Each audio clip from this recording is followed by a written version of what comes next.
Hurmatli fuqarolar, juda ham ogoh bo'ladigan davrga kelib qoldik.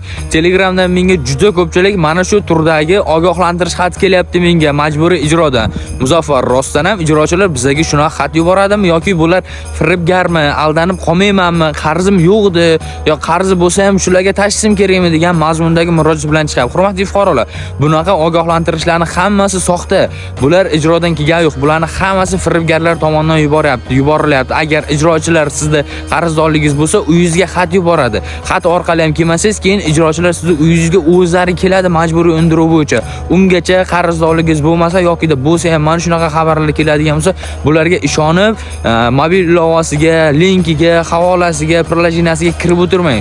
Kartangizdagi hamma pullaringizni shipirib uxlatib ketishadi. Hozirgi kunda bizlar Yunusobod tumani ichki ishlar bo'limi kiber xavfsizlik xodimlari bilan mana shunaqa tarzdagi firibgarlik ishlarini amalga oshiradigan shaxslarga qarshi keng ko'lamli kurashish bo'yicha tadbirlarni o'tkazyapmiz.